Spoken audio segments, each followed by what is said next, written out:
Hello छात्रों, आप सभी का स्वागत है आपका अपने यूट्यूब चैनल स्टार एजुकेशन में। मैं लक्ष्मण सिंह लोधी आप सभी का स्वागत करता हूं। आपके लिए फिर से 11th फिजिक्स की वीडियो लेकर आया हूं। आज की वीडियो में हम बल आघूर्ण के बारे में डिस्कस करेंगे। तो आइए चलते हैं वीडियो की ओर और देखते हैं आज का हमारा वीडियो।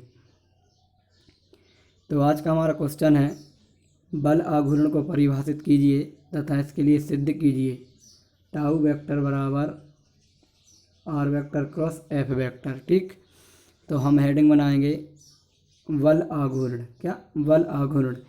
तो किसी बल द्वारा पिंड को किसी अक्ष के परितः हम कोई बल लगाएंगे और पिंड को उसके अक्ष के परितः घुमाने के प्रभाव को उस बल का घूर्णन अक्ष के परितः बल आघूर्ण कहते हैं। ठीक, जो हम बल लगा रहे हैं पिंड को घुमाने के लिए, यदि कोई पिंड है अपने अक्ष पर, क्या है, ये घूम रहा है, क्या कर रहा है, घूम रहा है, तो इसमें हम कुछ बल लगा रहे हैं, तो वही बल उस घूर्णन अक्ष के परितः आघूर्ण कहलाता है। ठीक, अब लिखेंगे सूत्र की स्थापना। सूत्र की स्थापना में लिखेंगे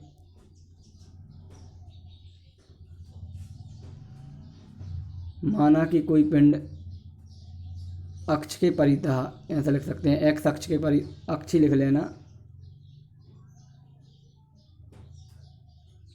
माना कि कोई पिंड अक्ष के परितः गति कर रहा है, इसका घूर्णन अक्ष बिंदु O पर है। एक बिंदु ए पर एफ बल लगाया जाता है तथा बिंदु ओ, यहाँ आएगा O और ए के बीच की दूरी स्मॉल r है, तब बिंदु O से बल F की क्रिया रेखा पर लंब क्या डाला, OB, जिसकी लंबवत दूरी OB होगी। ठीक, अपन लंब डाला, उसकी लंबवत दूरी क्या हो गई, OB हो गई। ठीक, अब इसके बाद में लिखेंगे, पहले ये डायग्राम बनाया जाएगा, डायग्राम बना लेंगे। तो बल आघूर्ण बराबर होता है बल इंटू बल की क्रिया रेखा से लंबवत दूरी। तो बल आघूर्ण हमारा टाउ, बल F और क्रिया रेखा से लंबवत दूरी OB है। ठीक, लिखेंगे ये त्रिभुज दिख रहा है आपको OBA में, त्रिभुज OBA में। ठीक, तो साइन थीटा लगा देंगे। साइन थीटा बराबर होता है लंब बटा कर्ण। तो साइन थीटा बराबर क्या हो जाएगा, लंब बटा कर्ण, और साइन थीटा बराबर OB बटा OA। तो OA का मान है R। ठीक है, इसका मान रख देंगे, तो ये आ जाएगा, इसका त्रिकोण कर देंगे, OB का मान आ जाएगा। समीकरण 1 में रख देंगे, ए आ गया एक आंसर। अब इसे हम सदिश रूप में लिखेंगे। तो सदिश रूप में टाउ लिख लिया पहले, इस पर वेक्टर लगा लिया। ठीक, F लिख लिया, इस पर वेक्टर लगा लिया, R लिख लिया, इस पर वेक्टर। अब यहाँ पर साइन है तो यहाँ पर आएगा क्रॉस। जब साइन हटाते हैं तो क्रॉस आता है, और यदि यहाँ पर कॉस होता है तो यहाँ पर फिर डॉट आता है। ठीक, ध्यान रखना। इसके बाद नेक्स्ट क्वेश्चन आता है, बल आघूर्ण के दैनिक जीवन में उदाहरण लिखिए। उदाहरणों को हमें कारण सहित बताना है। ठीक, तो पहला उदाहरण हो जाएगा, आटा पीसने की चक्की में हत्था परिधि के पास लगा होता है। क्यों? आपने देखा होगा घरों वाली जो चक्कियाँ रहती हैं, ठीक है, उसमें दो पार्ट रहते हैं, एक नीचे स्थिर रहता है, एक घुमाते हैं। तो यहाँ पर यह हत्था लगा होता है, एक का घूर्णन अक्ष होता है, तो इसको परिधि के पास में लगाते हैं। क्यों लगाते हैं? तो इसका हमें कारण लिखना है। तो लिखेंगे चक्की को हाथ से पकड़कर घुमाया जाता है। वो हत्था को पकड़ेंगे तो हाथ से पकड़कर घुमाया जाता है, क्योंकि हत्था परिधि के पास लगा होता है। अब हत्था कहाँ परिधि के पास में, मतलब उसके केंद्र से दूर है, इसलिए इसकी स्थिति बल से क्रिया रेखा की लंबवत दूरी बढ़ जाती है। ध्यान रखना, दूरी बढ़ेगी तो बल आघूर्ण बढ़ जाएगा, जिससे बल आघूर्ण का मान भी बढ़ जाता है। ठीक, बल आघूर्ण का मान बढ़ेगा तो चक्की को घुमाना आसान हो जाएगा। ठीक, जैसे ही बल आघूर्ण का मान बढ़ता है, कार्य करना आसान हो जाता है। इसके बाद नेक्स्ट क्वेश्चन आएगा, इसका सेकंड कारण,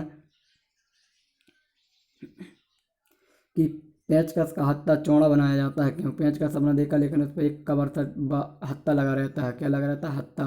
तो ये हत्था क्यों लगाया जाता है? तो पेंचकस का हत्था चौड़ा बनाया जाता है क्योंकि हत्था चौड़ा बनाने से क्रिया रेखा से इससे इसकी दूरी क्या हो जाएगी, बढ़ जाएगी। क्रिया रेखा से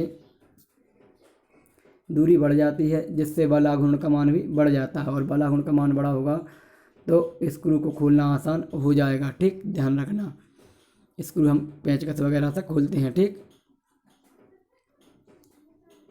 नेक्स्ट आता है कि पाने की सहायता से नट को खोलना आसान होता है, क्यों?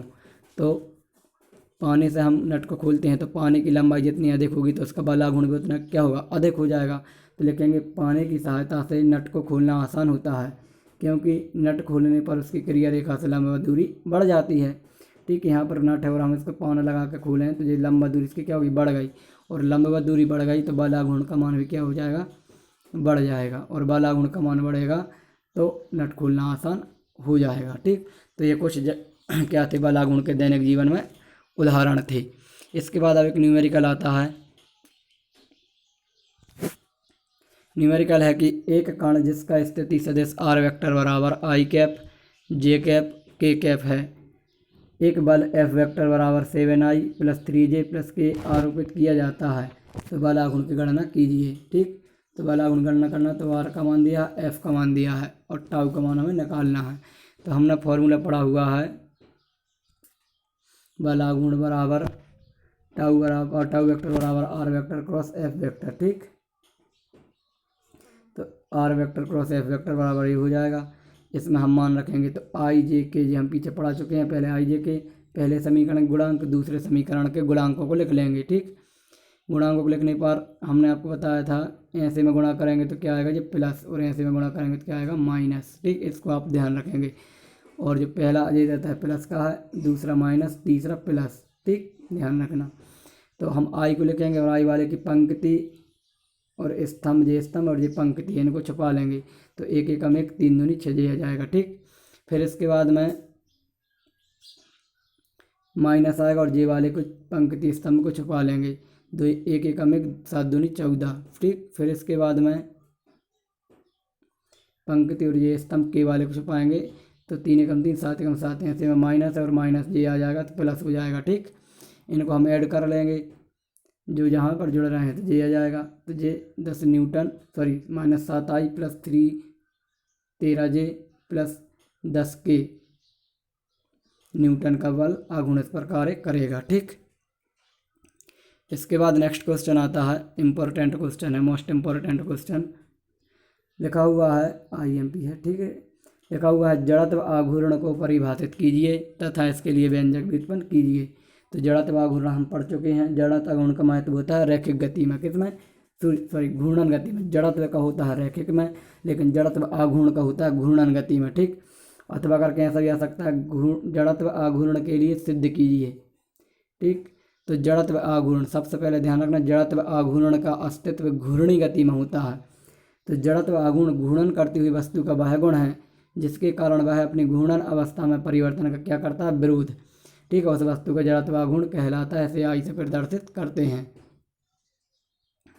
परिभाषा आप अच्छे से समझ लेना। जड़त्व आघूर्ण क्या है, गुण है, घूर्णन करती हुई एक वस्तु का गुण है जो उसके घूर्णन अवस्था में परिवर्तन क्या कर रहा है, विरोध कर रहा है। ठीक, सूत्र तो लिख लेंगे, किसी कण का जड़त्व आघूर्ण कण का द्रव्यमान इंटू घूर्णन अक्ष से कण की दूरी के वर्ग के गुणनफल के बराबर होता है। ठीक, तो जड़त्व आघूर्ण को y से दर्शाते हैं और द्रव्यमान m और घूर्णन अक्ष से कण की दूरी r, इस पर वर्ग है। ठीक, इसके आगे क्या हो जाएगा, व्यंजक लिखेंगे। तो लिखेंगे माना कि कोई कण घूर्णन अक्ष के परितः घूर्णन गति कर रहा है। चूंकि कण जो है असंख्य कणों से मिलकर बना है। कण क्या होता है, जब किसी वस्तु या पिंड को हम तोड़ते हैं तो वह छोटे छोटे भागों में टूट जाता है। छोटे छोटे भाग क्या कहलाते हैं, कण। ठीक है, तो असंख्य कणों से मिलकर बना होता है, इसलिए उनके द्रव्यमान अलग अलग हो जाएंगे, m1 m2, क्योंकि कोई छोटा कण होगा, कोई बड़ा कण होगा, कोई और बड़ा होगा, ये द्रव्यमान अलग अलग।